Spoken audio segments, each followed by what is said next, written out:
Hello mga kapatid, magandang gabi po. Sabado po ngayon ng gabi at salamat sa Panginoon sa opportunity na tayo ho ay nagkita uli. Alam ko merong sasabihin si Lord sa atin sa pamagitan ng ating paksa sa gabing ito. Pagkagabi ay pinag-uusapan natin ang experiencing breakthrough. Itong breakthrough na to ay ito yung mga development sa ating buhay pananampalataya, sa ating mga pangyayari ito sa buhay natin na pag sinabi mong breakthrough, may nangyari. Okay, mula dito sa negative, naging positive. May ginawa si Lord na isang bagay na event sa buhay natin na hindi natin makakalimutan. At ang pinakadulo, yung bang mapapurihan natin ng Diyos, yung breakthrough. Opo. So, kailangan natin itong maranasan. Itong breakthrough na to mga kapatid. But before that, manalangin muna tayo in the name of the Father, and the Son, and the Holy Spirit. Ama, samahan nyo kami sa gabing ito sa aming pag-uusapan patungkol sa Experiencing Breakthrough series. Nagdadasal ho kami ng patnubay, Banal na Espiritu, with your help also, Mama Mary. We just pray for your intercession para po sa amin. Nasa kada paksang pag-uusapan sa kada gabi ay makatulong nawa ito na malaki sa amin bilang mga Katoliko na mas lumalim pa yung aming karanasan tungkol kay Kristo, magkaroon kami ng tunay na paglago sa Panginoon Diyos. Desire to really grow in the Lord Jesus Christ. Samahan niyo po kami na ma-enjoy namin sa gabing ito yung aming tatalakayin. And eventually, ito ang magpupush sa amin na mas ma-appreciate namin ang galaw ng Banal na Espiritu sa aming mga buhay. We pray this in Jesus' name. Amen. In the name of the Father, the Son, the Holy Spirit. Alright, magandang gabi, Pilipinas, Luzon, Visayas, Mindanao, sa lahat po ng mga kapatiran natin na umaantabay mula sa iba't ibang bahagi ng Pilipinas at maging sa labas ng bansa. Broadcast mula po dito sa Negros Occidental. Diretso na ho tayo mga kapatid. Pinag-uusapan po natin kada gabi yung experiencing breakthrough. At pinag-uusapan po natin what it means to be a Filipino Catholic. Ano ba ibig sabihin ng ikaw ay Pilipino na Katoliko? Na meron po tayong 4 na bagay na pinag-usapan sa mga nakalipas na gabi. Itong 5 characteristics ng mga Filipino para masabi mo na ikaw ay tunay o legit na Filipino na Katoliko. Una, yung tinatawag nating self-identity. Dito sa self-identity na to kapatid, dito pumapasok yung family-oriented. Mahalaga sa atin bilang Katoliko na Pilipino na family-oriented tayo. Na andyan yung anak, magulang na relasyon. Meron tayong ninong at ninang, di ho ba? At 3 ho yung nakapaloob dyan sa self-identity, itong family-oriented. Yung belonging, yung stability at yung security. Okay? Nakita rin natin mga kapatid na ang ating Panginoon Diyos ay siya po ay tinawag na Son of God o anak ng Amang Diyos. At siya po ay tinawag din naman na anak ng tao. Si Mama Mary po ay ina ng Diyos. Makita nating relasyon nila, di ba? At si Jesus ay hindi po Papa Jesus, mali po yan. Nasanay po kasing Katoliko na tinatawag si Jesus na Papa. Mali po na tawagin si Jesus na Papa. Anak po siya. Tanggalin nyo na ho yan sa dictionary ninyo ha. Mali po na tawagin si Jesus na Papa. Hindi siya Papa. Anak po siya. Ha? Opo. Siya po yung ating big brother, si Jesus. Opo. Yan. At least nagkakaintindihan na po tayo.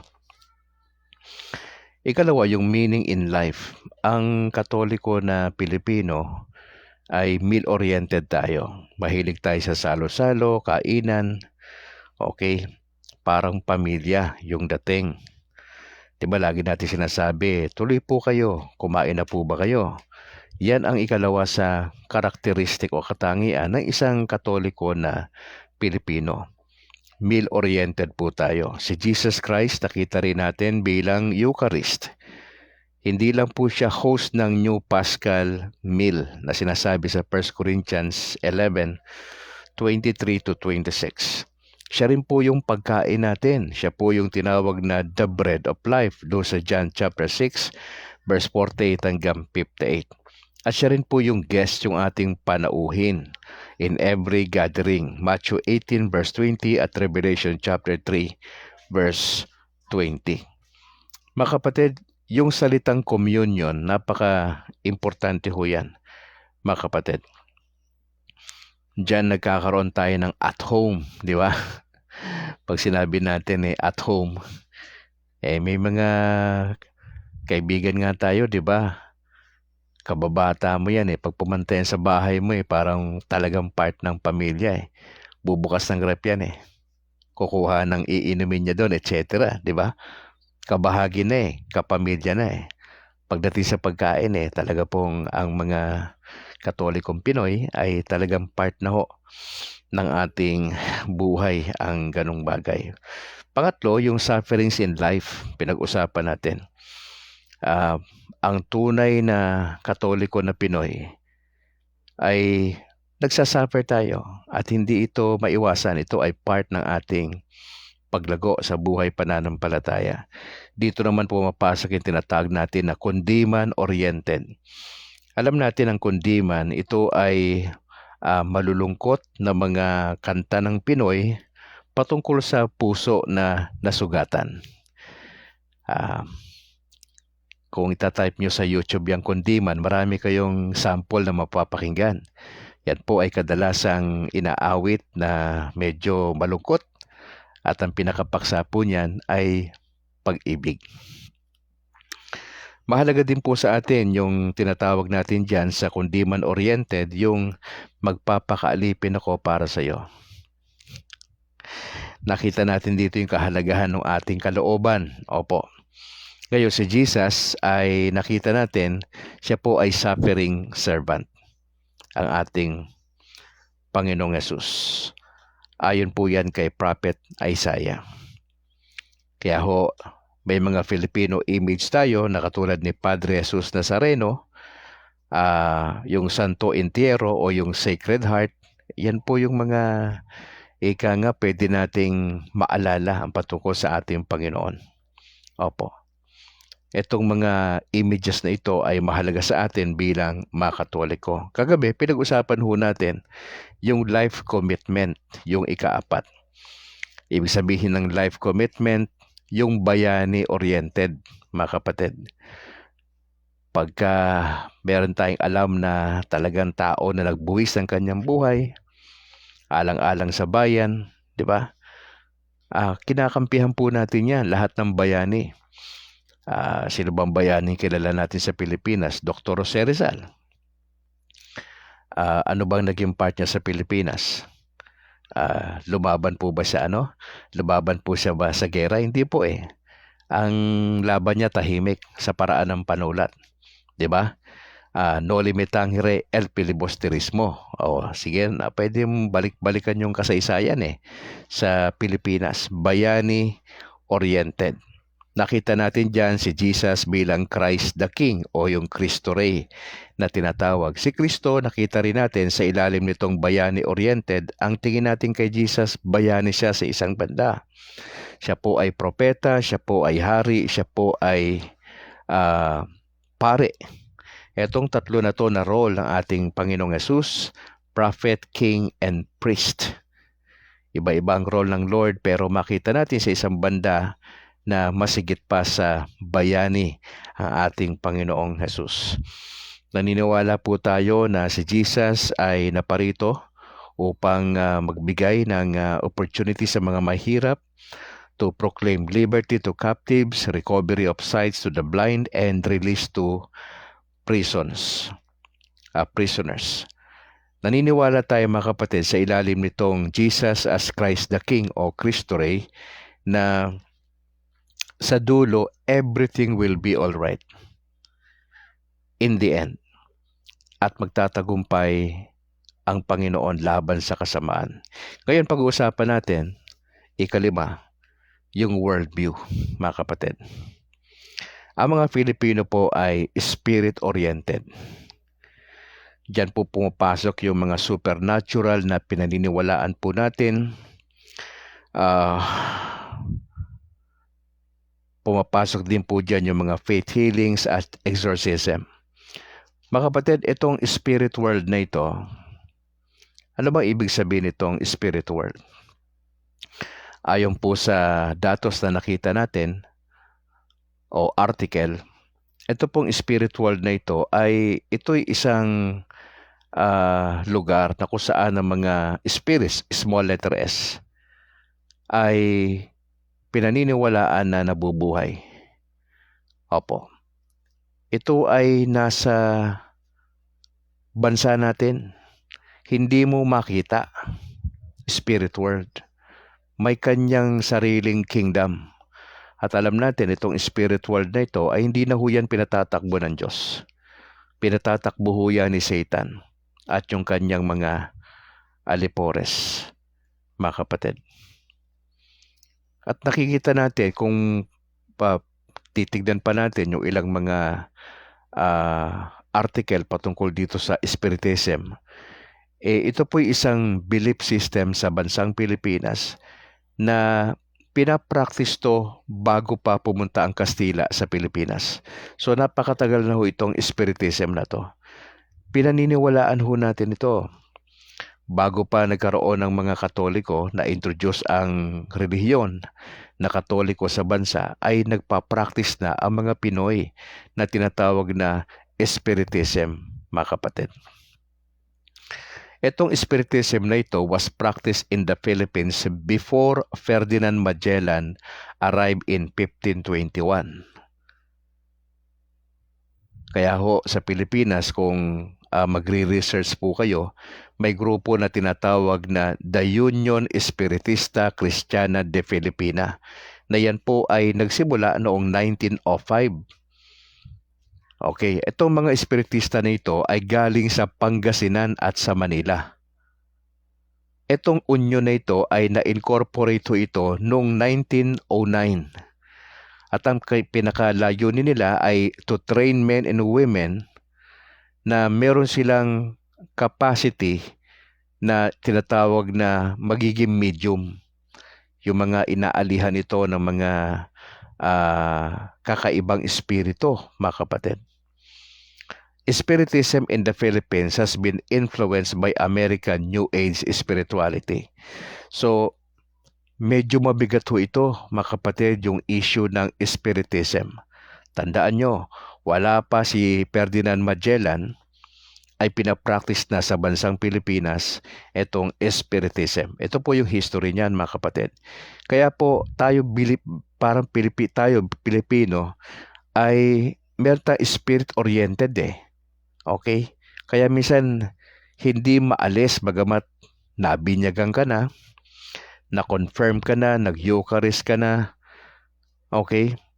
Minsan nagtatalo Kasi yung lolo mo, di ba? Yung lola mo, may pinaniniwalaan bago pa ang turo ng simbahan. May spiritism na sa Pilipinas, mga kapatid.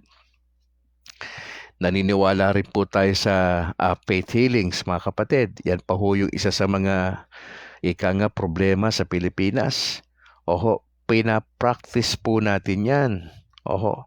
May mga Katoliko na nasobrahan yan. Yung mga naggagamot, di ba?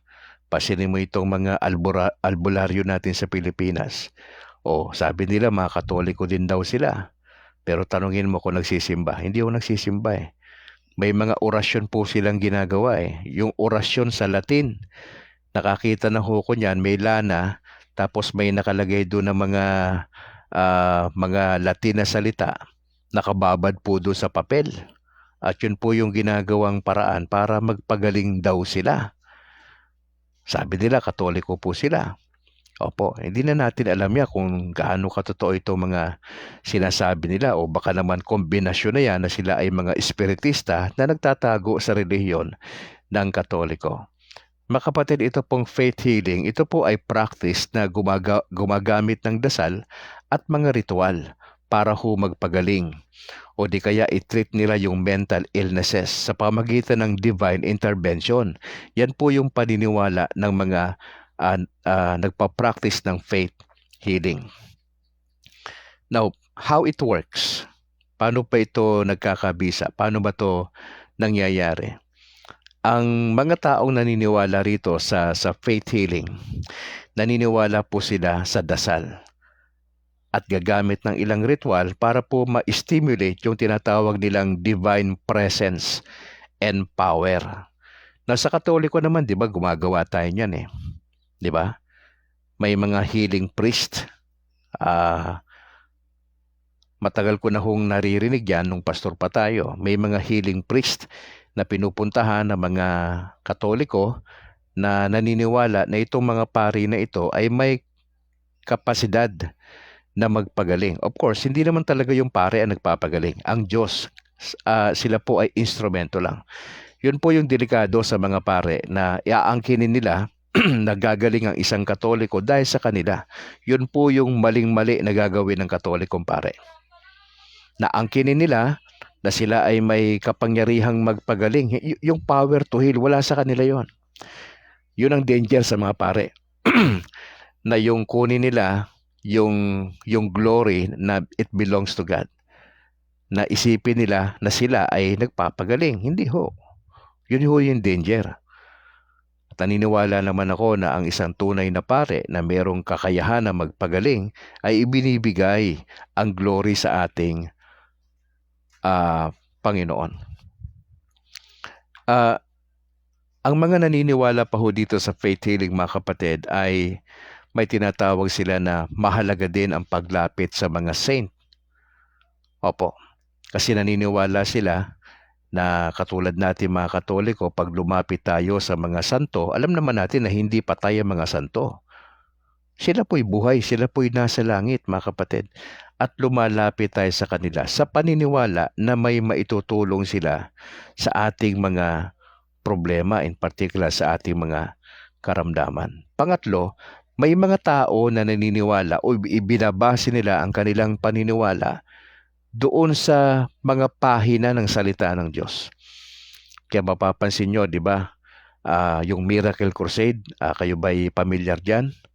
Sa Miracle Crusade, yan po ay isa sa kilala sa Pilipinas na practice nila yan sa kada worship service nila ay meron silang practice na nagpapagaling sila. Oo.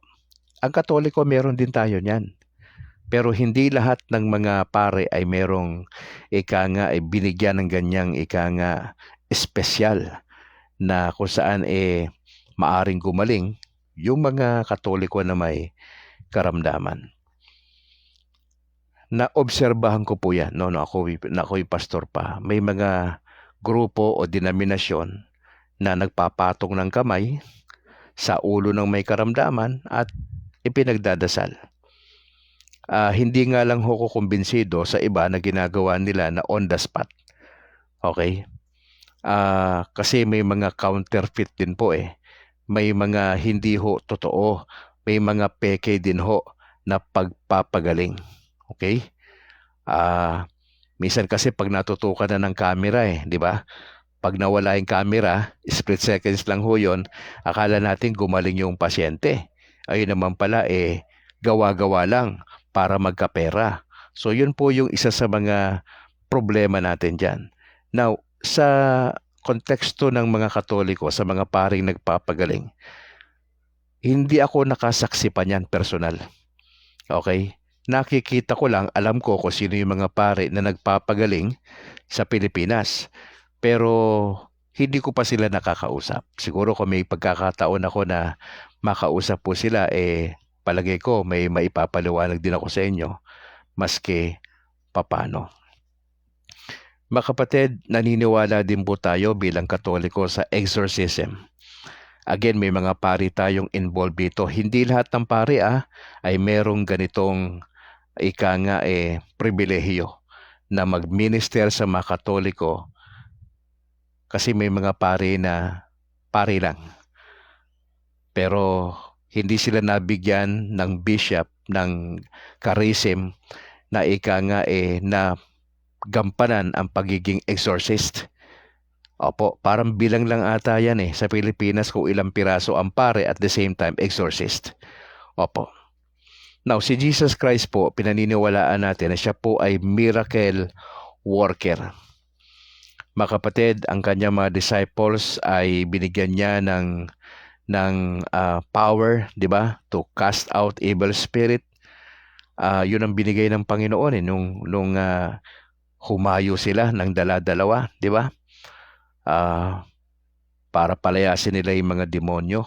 Makikita niyo yan doon sa John chapter 15:26, 16 verse 7, yung pagkilos ng banal na espiritu. Ang banal na espiritu po ay ipinadala ng Diyos Ama at ganoon din ang ating Diyos Anak. Ang banal na espiritu na ito ay tinatawag po siyang espiritu ng katotohanan. John 4 verse 23. Mga kapatid, naniniwala ako na ang anumang pagpapagaling na ginagawa ng pare, ito'y sa kapangyarihan ng banal na espiritu. Naniniwala po tayo that God can still heal sa panahon natin. Pero again, ito ay subject sa kanyang discretion. Pag sinabing discretion, nasa Diyos kung gusto niya tayong pagalingin o hindi. Hindi obligasyon ng Diyos na pagalingin tayo. Okay? Hindi natin pwedeng obligahin ng Diyos na pagalingin tayo. May mga pagkakataon na ang sagot ng Diyos sa ating dasal ay hindi. Mas ginugusto minsan ng Lord na kunin ang isang Katoliko kaysa extend ng kanyang buhay. Now, sa isang banda magko-question tayo, kung talagang Diyos yan, bakit hindi niya na-extend yung buhay na mahal natin sa buhay? Mga kapatid, pwede kang magtanong ng ganyan Pero again, hindi yung kalooban natin. Ang importante rito, pag nagdadasal tayo, doon sa mga mahal natin sa buhay na may karamdaman. Ang issue lagi pag nagdadasal ka, Lord, ito ba'y kalooban nyo? Yun yung tamang dasal. Hindi mo pwedeng utusan ang Diyos na pagalingin ka. Hindi. Doon tayo nagkakaproblema na ina-assume natin kapag ka nagkasakit tayo, antemano, pagagalingin ka ng Diyos. Hindi ho. Pasilin mo sa Bible, si Apostol Pablo nagpapagaling ng ibang mga tao. Pero nung siya'y nagkasakit pisikal, pinagaling ba siya ni Lord? Hindi ho siya pinagaling Ang sabi ng Lord sa kanya, ang biyaya ko sapat para sa'yo. Hindi siya pinagaling. Nakita natin yung ibang mga alagad na nung sila po ay naglilingkod sa Panginoon Diyos, halos mamatay nga po sila May mga pagkakataon, di ba? Alam naman natin sa kasaysayan ng mga santo. Talagang ang sagot minsan ng Diyos hindi oo sa ating dasal. Mas yung kalooban ng Diyos yung tutukan natin, mga kapatid. Whether tayo ay mabubuhay na matagal sa lupa o hindi masyado, ang mahalaga yung kalooban ng Diyos. Bagamat masakit sa isang banda yung mawalan ka sa buhay, pero siyempre mga kapatid, temporary ho yun Temporary ho yun Hindi naman gugustuhin ng Lord na ma-extend nga yung buhay ng mahal mo sa buhay, pero patong-patong yung problema nyo. At least kung mababawasan, makakahinga ka ng konti. Pero siyempre yung physical na kamatayan, hindi ho yan yung katapusan. Yan po ay ang kamatayang physical ng Katoliko. Hindi po yan yung katapusan. Yan po ay patikim lang dito sa lupa. Yung sitwasyon natin dito, patikim pa lang yan ng mas magandang buhay sa hinaharap. Kaya nga ho ang importante, mga kapatid, ang mahalaga rito bilang mga Katoliko, naniniwala tayo dito sa spirit world na to. Naglalaban yung kingdom ng Diyos, kingdom ng Diablo, mga espiritista, di ba? Halo na yan sa Katoliko Kaya minsan, di ba, pag may sakit tayo, Sa ba tayo pumupunta? Mas pinuntahan natin yung albularyo kagad kumpara sa Diyos Kay Mama Mary, imbis na tumakbo tayo sa kanya, takbo tayo sa albularyo. Bakit? Kasi yun ang sabi ng lola natin, yung ninuno natin. Wala pang Katolisismo sa Pilipinas, may espiritista na, mga kapatid. Kaya yan yung banggaan ng kingdom ng Diyos at yung kingdom ng Diablo. Ngayon, saan ka lulugar? Kaya mahalaga sa atin bilang Katoliko, magbasa tayo ng Biblia. Magbasa ka ng Biblia, kapatid. Pag hindi ka nagbabasa ng Biblia, tandaan mo, tatlo yung ating pinagkukunan. Bible, tradition, magisterium. Yung tradition, wala naman tayong kopya niyan Ang may kopya tayo, Bible. Bible. 73 to Ang tanong, may kopya ka ba nito? Binabasa mo ba to? May kopya ka? O baka umaasa ka lang sa pare na homily, 20 to 25 minutes. Ako nabibitin ako dun sa sinasabi ng pare. Masyado maikli yun. Bilang pastor, sanay kami na mag-preach ng 45 minutes to 1 hour. Ang tao nakikinig pa. Pero sa pare, 20-25 minutes. Bitin na bitin tayo niyan. Kaya nga po, sa mga lumalagong Katoliko, hindi mo lang aasahan yung sinasabi ni Father. Importante yon. Pero dapat meron ka pang mas malalim na desire to read God's Word. May sarili kang disiplina. Wala kang Bible, bumili ka. Nakakabili ka nga ng mamahaling cellphone di ba? Nakakapag-invest ka nga sa ibang mga negosyo Ba't hindi ka bumili ng Bible? Importante po ito, kapatid. At yan po ay binabasa ng regular, araw-araw po. Araw-araw. Ang goal natin matapos itong basahin ng 1 taon. Paano mo matatapos yan kung wala kang kopya? Kaya po, yun ang sinasabi natin, mga kapatid. In order for you to experience breakthrough dito sa spirit world, mga kapatid, balikan mo yung relasyon mo sa Panginoon Diyos. Mag-focus ka sa salita ng Diyos, kay Jesus. Mag-focus ka sa Bible. Basahin mo to, maging pamilyar ka sa mga salita dito, lalo na ang bagong tipan. Tutukan mo yung bagong tipan. Kasi yun ang para sa atin. Yung iba pang bahagi ng Biblia, mahalaga din po yun. Basahin natin paulit-ulit. Sa loob ng 1 taon, matatapos natin itong basahin.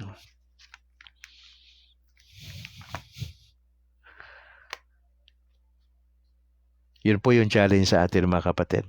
Hindi pwedeng wala kang Bible. At yung ating pinag-uusapan po, yung Catechism of the Catholic Church, bumili rin po kayo. 500 po yan, yung maliit. Yung pinakita ko sa inyo na ganito ang size.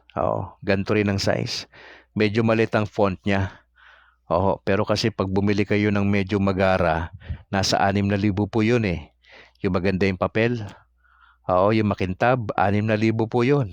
Opo, galing po sa ibang bansa yun. Pero kung gusto nyo lang mura, ayun, 500. Tapos yung font, pagtitiisan nyo yung font. Pwede nyo namang i-download sa inyong mga cellphone. Kaya lang, siyempre, iba yung downloaded. Iba yung pwede mong lagyan ng marka-marka i-highlights mo. Ayun. Mga kapatid, let me encourage you. Ang kingdom ng Diablo, malakas din po. Tandaan nyo, banggaan po yan ang kingdom ng Diyos, kingdom ng Diablo. Ngayon, tayo ay nandun sa kingdom ng God. Paano ka makakalaban? Number 1, seryosohin mo pagiging Katoliko mo. Hindi pwedeng moody ka na Kristiyano. Pag moody, ibig sabihin yan, hindi mo alam kung magsisimba ka. Bukas, Sabado ngayon, di ba? Bukas, Lord's Day. Maraming mga Katoliko, Pinag-iisipan pa magsisimba ba ako pag Sunday? Matik na yan, pag Sunday, alam mo yan, obligasyon yan Ngayon, pag inuna mo yung shopping, paglalaba, hindi ka pumunta ng simbahan, sa gabi pwede ka, di ba? O mantakin mo sa gabi, pwede ka. Ilan ba yung misa natin? 5? Dito sa amin sa Katedral sa Bacolod, dire-diretso po yan, madaling araw, alas 5 hanggang alas 6 ng gabi, alas 7. O, mantakin mong hindi ka makapagsimba niyan. Haba-haba ng panahon. Tapos ginugol mo lang sa ibang bagay. Naglaba ka kalating araw. Siyempre napagod ka, natulog ka. Hindi ka na nakapagsimba. Yung iba naman ginagawa po yan na panahon para ano-anong gawin. Unahin po muna natin ang pagdalo sa misa, mga kapatid. Pangalawa, sabi ko nga po sa inyo, basahin natin salita ng Diyos. Wala na po tayong pwedeng gawin, mga kapatid, sa buhay na to para makalaban sa kalaban. Opo, active ang Diablo totoo lang. Na-infiltrate niya, makinig kayo, na-infiltrate na ng Diablo ang simbahang Katoliko. Infiltrated na po tayo ng mga kunyaring nagkakato-Katoliko. Pero ang pakay ng Diablo, nagpadala siya sa loob ng simbahan ng Katoliko para po wasakin ang gawain ng Panginoon Diyos. Okay? Hindi lahat na nagsisimba sa Katoliko ay talaga sa Panginoon Diyos. Merong ipinadala ang Diablo po dyan na tinitiktikan yung kalayaan natin. Mga kunyari, nagkakatoliko sila, kunyari, pero hindi si Lord ang kanilang sinasamba, mga sarili po nila.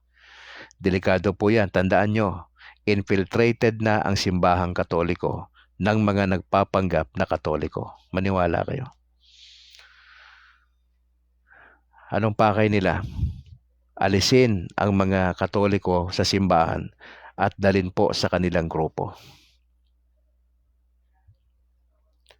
Now, para malaman nyo kung sino-sino yung mga yan, dapat yung relasyon mo sa Panginoon Diyos maayos.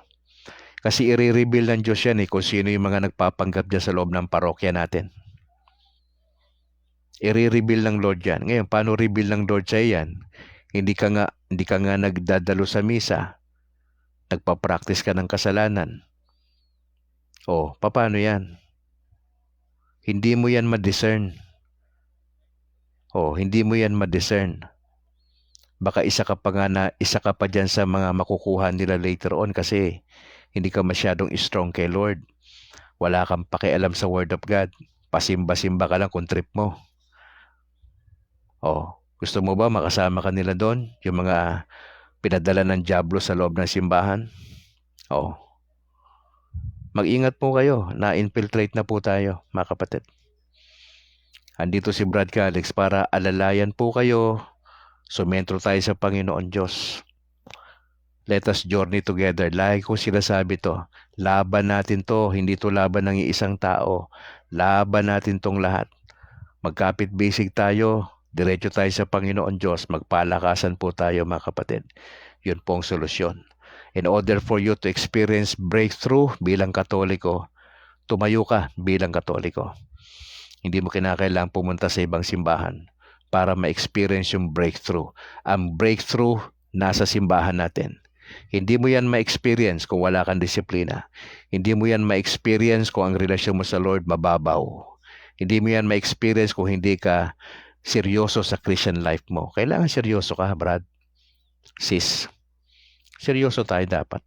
Huwag tayo maglaro. Hindi tayo naglalaro ito. Tapos na yung panahon na naglalaro kayo sa faith niyo. Hindi na po yan. Yung larong bata, tapos na yan. Ang Diablo umaatake sa loob ng simbahan, mga kapatid. Binabanatan yung pare, binabanatan yung mga leaders natin sa loob ng ang mga bishop natin ginagawa ng di maganda ng mga kampo ng Diablo. Mga kapatid, tandaan nyo, hindi lahat ng dumadalo sa parokya ay mga tunay na Katoliko. Yung iba dyan nagpapanggap lang. Sisirain po tayo. Pagkapit bisig tayo, manalangin, ma-discern natin kung sino yung mga taong yan. At kung may tsansa po tayo, kausapin natin sila. Komprontahin natin sila ng pagmamahal ng ating Panginoon Diyos. Makita nila na, iba pala talaga tayo. seryoso na tayo sa pagiging Katoliko natin. Alright, bukas magkita tayo sa ganap na 5:00 ng madaling araw. Pag Sunday kasi maaga tayo. Kasi 7:00 po kami dumadalo ng misa. So kinakailangan po makapunta rin ng maaga para may mauupuan pa. Opo. Hindi kasi pwedeng nalilate sa misa. Tandaan nyo huwag po kayong malilate sa pagdalo ng misa.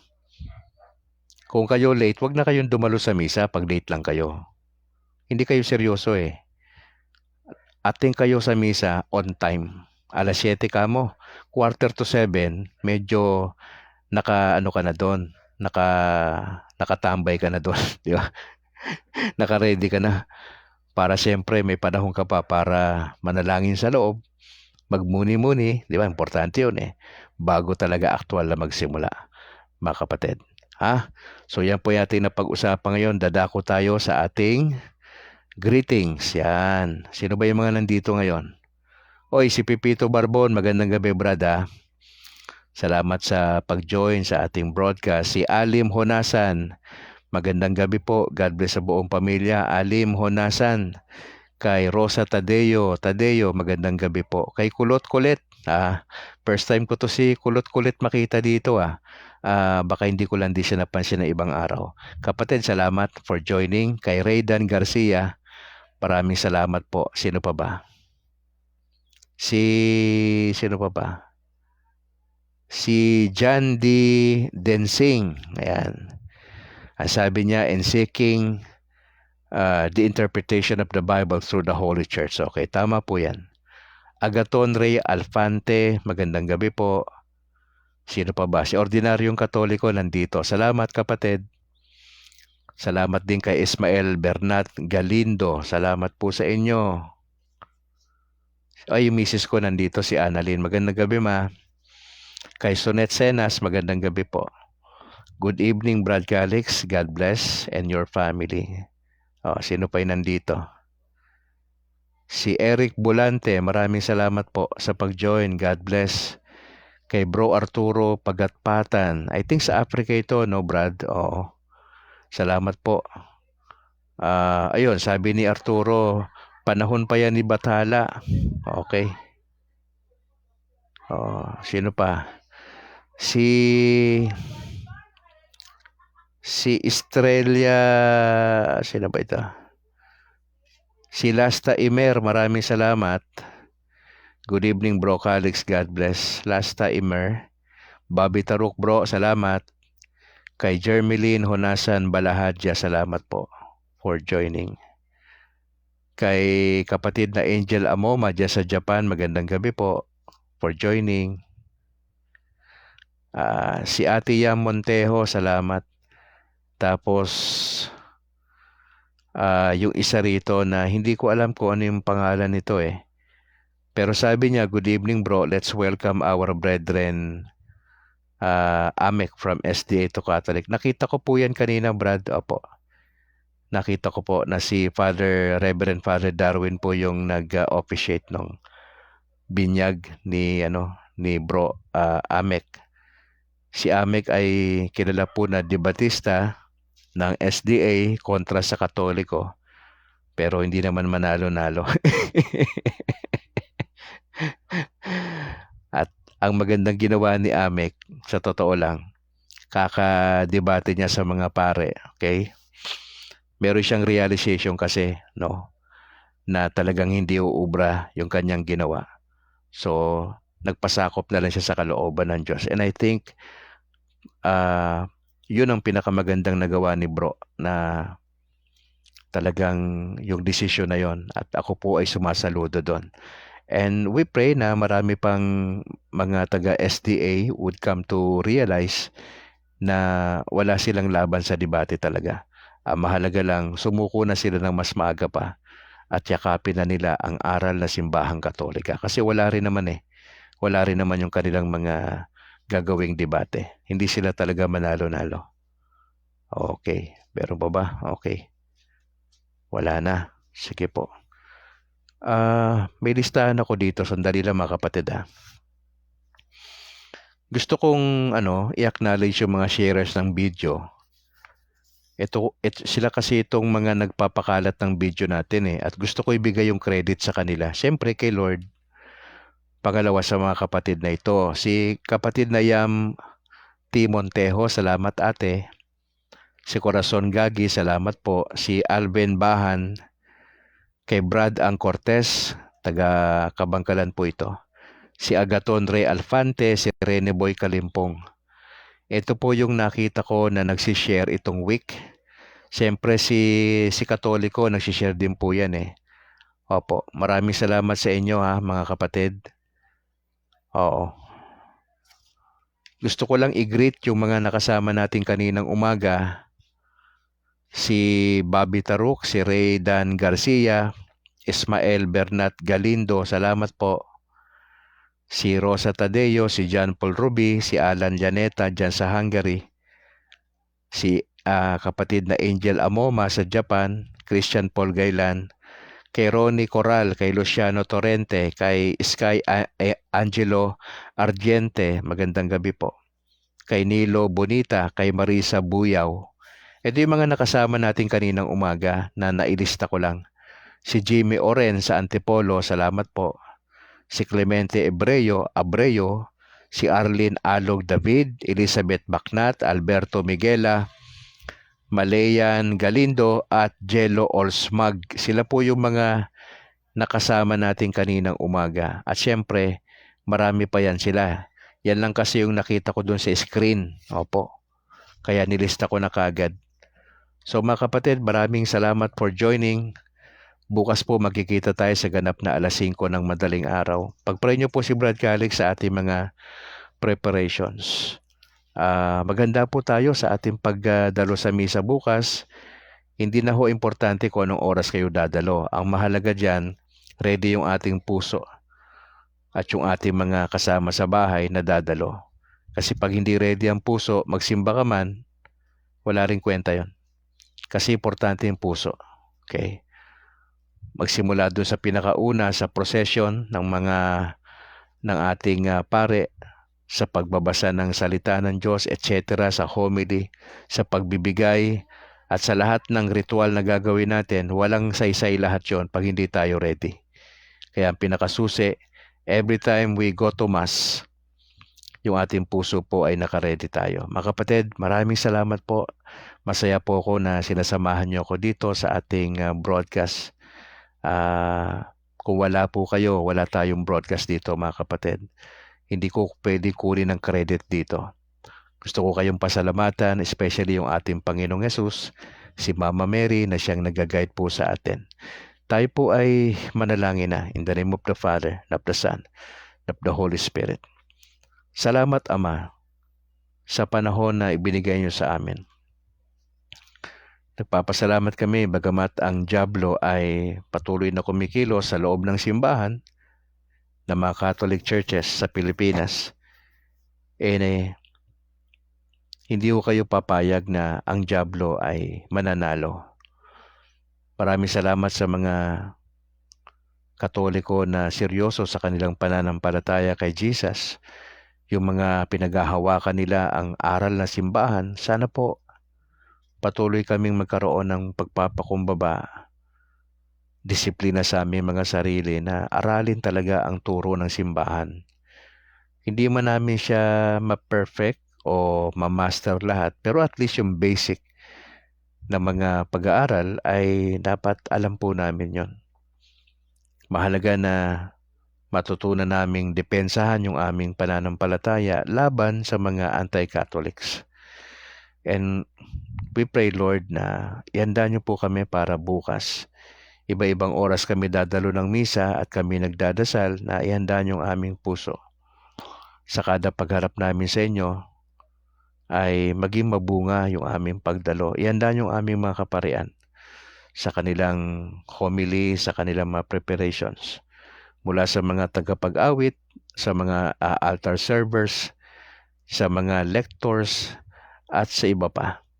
Kami nagdadasal ho na sana maging mabunga ang pagdalo sa misa sa araw ng bukas. And Lord willing, sa aming pagtulog mamayang gabi ay makatulog po kami ng maayos at magigising kami ng maayos kinabukasan. na hindi masakit ang aming batok, na wala kaming nararamdaman, kundi okay lang kami para makapagsimba po kami. Salamat sa aming napag-usapan sa gabing ito at gusto naming ibigay sa inyo ang mataas na papuri. Salamat din ho, Ama, sa mga kasama namin dito sa broadcast ngayong gabi. May mga pasanin sila sa buhay, mga intentions, panalangin. Bahala na po kayo sa aming mga request. Ang mahalaga lang ay nagpapatuloy kami. Nagpapasalamat kami kasi si Bro Amek ay formal na naging bahagi ng simbahan sa araw po na ito. At dalangin namin na siya po ay gagamitin nyo bilang mabisang tagapagtanggol ng pananampalatayang Katolika laban sa mga anti-Catholics. At wini-welcome po namin siya sa simbahan ng Panginoong Yesus. And we are praying for more SDAs to come. We pray for more Iglesia ni Manalo na mapupunta sa simbahan na kusang loob nilang aaminin na sila'y nagkamali at gusto nilang ayusin ang kanilang pananampalataya. At mahalaga sa amin bilang mga layman na magdasal kami para sa kaligtasan din po nila. Salamat po. We pray this in Jesus' name. Amen. In the name of the Father, and of the Son, and of the Holy Spirit. Kapatid na si Bongga, magandang gabi. Nakita ko lang yung picture mo dito sa taas. Salamat sa iyong pag-join at sana nga po ay patuloy tayong tulungan ng ating Panginoong Jesucristo. Mga kapatid, if you would like to help the ministry natin, nandyan po yung kung saan nyo po pwedeng ipadala ang inyong tulong na hindi na po importante kung gaano po yan kalaki o ano. Ang mahalaga po niyan ay masuportahan natin ang expansion ng kingdom ng ating Panginoong Yesus. Kaya po nagpapasalamat po kami sa inyong magiging tugon sa bagay po na yan. Kita-kits tayo bukas sa ganap na 5:00 ng madaling araw. Sa ngalan po ng aking may bahay na si Annalyn, ako naman si Brad Calix mula rito sa Negros Occidental. To God be the glory. Ingat po kayo mga kapatid. And bye for now.